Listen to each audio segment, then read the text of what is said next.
ಆ ಜಾಗ ಸರಿಯಾಗಿದೆ ಅಂತ ಅದನ್ನು ನೋಡಬೇಕಾಗುತ್ತೆ. ಇವತ್ತು ಎರಡನೇ ದಿನ ಕೂಡ ಕಾಡಿನಲ್ಲಿ ಉತ್ಖನನ ಕಾರ್ಯ ಮುಂದುವರಿತಾ ಇದೆ. ಇವತ್ತು ಏಕಕಾಲದಲ್ಲಿ 3 ಕಡೆ ಗುಂಡಿ ಅಗೆಯೋದಕ್ಕೆ ಬಯಸಿತ್ತು SIT. ಆದರೆ AC ಅನುಮತಿ ಕೊಟ್ಟಿಲ್ಲ. ಒಂದೇ ಕಡೆ ಸಾಕು ಅಂತ ಹೇಳ್ತಾ ಇದ್ದಾರೆ. ಈ ಹಿನ್ನೆಲೆಯಲ್ಲಿ ಪ್ಲ್ಯಾನ್ ಬದಲಾಯಿಸಿ ಎರಡನೇ ಸ್ಥಳ ಮಾರ್ಕ್ ಮಾಡಿದ್ರಲ್ಲ, ಅಲ್ಲಿ ಇವಾಗ ಗುಂಡಿ ಅಗೆಯುವಂತಹ ಕಾರ್ಯ. ಯಾಕೆ ಅಂದರೆ ಅಟ್ ಎ ಟೈಮ್ 3 ಕಡೆ ಆದರೆ ದೂರುದಾರ ಎಲ್ಲಿ ಅಂತ ನಿಂತ್ಕೊಳ್ಳೋದಕ್ಕೆ ಸಾಧ್ಯ? ದೂರುದಾರನಿಗೆ ನಾನು ಅದನ್ನೇ ಹೇಳಿದ್ದು, ಆತನಿಗೆ ಸ್ಯಾಟಿಸ್ಫ್ಯಾಕ್ಷನ್ ಇರಬೇಕು.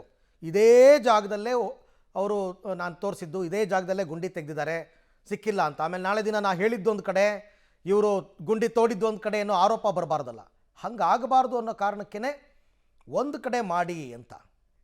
ಈ ಬಗ್ಗೆ ಕೂಡ ಮತ್ತಷ್ಟು ಮಾಹಿತಿ ನನ್ನ ಕೊಲೀಗ್ ಸುಖಪಾಲ್ ಅವರಿಂದ ಪಡ್ಕೊಳ್ಳೋಣ. ಸುಖಪಾಲ್, ಈಗ ಯಾವ ಜಾಗವನ್ನು ದೂರುದಾರ ತೋರಿಸಿದ್ದಾರೆ ಅದೇ ಜಾಗದಲ್ಲೇ ಈಗ ಅಗೆಯುವಂತಹ ಕೆಲಸವನ್ನು ಮಾಡ್ತಾ ಇದ್ದಾರೆ. ಈ ವಿಚಾರದಲ್ಲಿ ದೂರುದಾರನಿಗೆ ಗೊಂದಲ ಏನೂ ಇಲ್ವಾ? ಸ್ಯಾಟಿಸ್ಫ್ಯಾಕ್ಷನ್ ಇದೆಯಾ ಅಂತ ಇವ್ರು ಮಾಡ್ತಾ ಇರೋ ಕಾರ್ಯ? ನಿನ್ನೆನೂ ಆರಂಭದಲ್ಲಿ ಗೊಂದಲ ಕಾಣಿಸ್ತಾ ಇರುವಂಥದ್ದು. ಯಾಕಂತ ಹೇಳಿದರೆ ಆತ ಪರ್ಟಿಕ್ಯುಲರ್ ಆಗಿ ಇದೇ ಜಾಗ ಅಂತ ಹೇಳಲಿಕ್ಕೆ ಆಗ್ತಾ ಇಲ್ಲ. ನಿನ್ನೆ ಆತ ಸುಮಾರು 8 ಅಡಿ ಆಳಕ್ಕೆ ಹೋಗುವವರೆಗೂ ಇದೇ ಜಾಗ ಅಂತ ಹೇಳ್ತಾ ಇದ್ದಾರೆ. ಆದರೆ ಅಲ್ಲಿ ಏನೂ ಸಿಗದೇ ಇರುವಂಥ ಹಿನ್ನೆಲೆಯಲ್ಲಿ ಈಗ ಇವತ್ತಿನ ಜಾಗದಲ್ಲೂ ಅದೇ ರೀತಿ ಆಗುವಂಥ ಸಾಧ್ಯತೆಗಳಿದೆ. ಯಾಕಂತ ಹೇಳಿದರೆ ಆತ ಈ ಧರ್ಮಸ್ಥಳ ಗ್ರಾಮವನ್ನೇ ಬಿಟ್ಟಿರುವಂಥದ್ದು 11 ವರ್ಷಗಳ ಹಿಂದೆ. ಹಾಗಾಗಿ ಆತ ಅದನ್ನು ಹೂತಾಕಿರುವಂಥದ್ದು ಸುಮಾರು ಒಂದು 15ರಿಂದ 20 ವರ್ಷಗಳ ಹಿಂದೆ. ಹೀಗಾಗಿ ಆ ಬಳಿಕ ಈಗ ಅರಣ್ಯ ಏನಿದೆ ಅದು ದಟ್ಟ ಅರಣ್ಯ ಆಗಿರುವಂಥದ್ದು. ಹಾಗಾಗಿ ಆತನಿಗೆ ಈಗ ಗುರುತಿಸಿರುವಂಥ ಜಾಗ ಏನಿದೆ ಈ ಭಾಗದಲ್ಲಿ ನಾನು ಹೂತಾಕಿದ್ದೇನೆ ಅನ್ನುವಂಥದ್ದನ್ನು ಆತ ಹೇಳಿದ್ದಾನೆ. ಆದರೆ ಪರ್ಟಿಕ್ಯುಲರ್ ಆಗಿ ಇಂಥದ್ದೇ ಪ್ಲೇಸ್ ಅನ್ನುವಂಥದ್ದು ಯಾವುದೇ ಐಡೆಂಟಿಫಿಕೇಶನ್ ಇಲ್ಲ. ಈ ಒಂದು ಸಮಾಧಿ ಏನಾದಿರಿದ್ರೆ, ಸಮಾಧಿಯ ಗುರುತುಗಳೇನಾದಿದ್ದರೆ ಅಲ್ಲೇ ಅಗಿಬೋದಿತ್ತು. ಆದರೆ ಎಲ್ಲೆಲ್ಲಿ ಹಾಕಿದ್ದೇನೆ ಅನ್ನುವಂಥದ್ದು ಆತನಿಗೆ ನಿಖರವಾಗಿ ಗೊತ್ತಿಲ್ಲ. ಆತ ಹೇಳುವವರೆಗೂ ಎಲ್ಲೆಲ್ಲಿ ಹೂತಾಕಿದ್ದೇನೆ ಅನ್ನುವಂಥದ್ದನ್ನು ಆತ ಸ್ಪಷ್ಟಪಡಿಸುವವರೆಗೂ ಅಲ್ಲಿ ಅಗಿಯುವಂಥ ಕೆಲಸ ಮಾಡಬೇಕಾಗುತ್ತೆ. ಈಗ ಸದ್ಯದ ಮಟ್ಟಿಗೆ ಕೇವಲ ಒಂದೇ ಸ್ಥಳದಲ್ಲಿ ಆತ ತೋರಿಸುವಂಥ ಎರಡನೇ ಸ್ಥಳ ಏನಿದೆ ಆ ಸ್ಥಳದಲ್ಲಿ ಮಾತ್ರ ಇವತ್ತು ಉತ್ಖನನ ಮಾಡಬೇಕು ಮೊದಲಿಗೆ ಅನ್ನುವಂಥ ನಿರ್ಧಾರಕ್ಕೆ ಬರಲಾಗಿದೆ. ಬೇರೆ ಬೇರೆ ಕಡೆ ಹೋದರೆ ಇಡೀ ತಂಡವೇ ಬೇರೆ ಬೇರೆ ಕಡೆ ಹೋಗಬೇಕಾಗುತ್ತೆ. ಜೊತೆಗೆ ದೂರುದಾರನು ಅದರ ಜೊತೆಗೆ ಇರಬೇಕಾಗುತ್ತೆ. ಒಂದು ಕಡೆಯಲ್ಲಿ ಅಗಿಯುವಾಗ ಇನ್ನೊಂದು ಕಡೆಗೆ ಆತ ಹೋಗಿ ಅಲ್ಲಿ ಐಡೆಂಟಿಫೈ ಮಾಡಲಿಕ್ಕೆ ಆಗೋದಿಲ್ಲ, ಅಥವಾ ಇನ್ನೊಂದು ಕಡೆಗೆ ಹೋಗಲಿಕ್ಕೆ ಆಗೋದಿಲ್ಲ.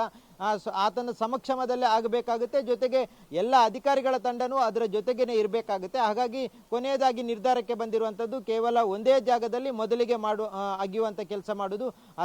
ಅದೆಲ್ಲ ಪೂರ್ತಿ ಆದ ಬಳಿಕ ಇನ್ನೊಂದು ಜಾಗಕ್ಕೆ ಹೋಗುವಂಥ ನಿರ್ಧಾರವನ್ನು ಈಗ ಮಾಡಲಾಗಿರುವಂಥದ್ದು. ಅರವಿಂದ್, ಹಾಗೆ ಸಂಪರ್ಕದಲ್ಲಿರಿ ಸುಖಪಾಲ್, ನಿಮ್ಮ ಜೊತೆ ನಾನು ಮತ್ತೆ ಮಾತನಾಡ್ತೀನಿ. ಇವೆಲ್ಲ ಪ್ರಕ್ರಿಯೆಗಳು ಆ್ಯಸ್ ಯೂಶುವಲ್ ನೆನ್ನೆ ಹೇಗಾಯಿತು ಅದೇ ರೀತಿಯೇ ಇವತ್ತು ಆಗ್ತಾ ಇದೆ. ಇವರೇನೋ ಸ್ವಲ್ಪ ಕೆಲಸವನ್ನು ಫಾಸ್ಟ್ ಮಾಡೋಣ ಅಂತ 3 ಜಾಗದಲ್ಲಿ ಅಟ್ ಎ ಟೈಮ್ ಅಗೆಯೋದಕ್ಕೆ ಪರ್ಮಿಷನ್ ಕೊಡಿ ಎಂದಿದ್ದಾರೆ. ಬಟ್ AC ಅದಕ್ಕೆ ಅವಕಾಶ ಕೊಟ್ಟಿಲ್ಲ. ಹಾಗಾಗಿ ತಡವಾದರೂ ಪರವಾಗಿಲ್ಲ, ಒಂದೊಂದೇ ಜಾಗದಲ್ಲಿ ದೂರುದಾರನ ಸಮ್ಮುಖದಲ್ಲೇ ಈ ಎಲ್ಲ ಕಾರ್ಯಗಳು ಕೂಡ ನಡಿಬೇಕು ಅಂತಕ್ಕಂಥದ್ದು ಅವ್ರ ಲೆಕ್ಕಾಚಾರ ಅಷ್ಟೇ. ಹಾಗಾಗಿ ಸ್ವಲ್ಪ ತಡವಾಗ್ತಾ ಇದೆ. ಬಟ್ ಸ್ಟಿಲ್ ನಾನು ಹೇಳಿದ್ನಲ್ಲ, ಕೆಲವು ಸಮಸ್ಯೆಗಳಿದ್ದೇ ಇರುತ್ತೆ. ಅಲ್ಲೆಲ್ಲ ಗಿಡ ಗಂಟೆಗಳು, ಮರ ಗಿಡ ಎಲ್ಲ ಬೆಳ್ಕೊಂಡಿರುತ್ತೆ. ಎಷ್ಟೋ ವರ್ಷದ ಹಿಂದೆ ಇವರು ಹೂತಿದ್ದೀನಿ ಅಂತ ಹೇಳ್ತಾ ಇದ್ದಾರೆ. ಅದೆಲ್ಲ ಕ್ಲೀನ್ ಮಾಡಿಕೊಂಡು ಪ್ಲೇಸ್ ಮಾರ್ಕ್ ಮಾಡಿಕೊಂಡು ಅಗಿಬೇಕು. It takes time.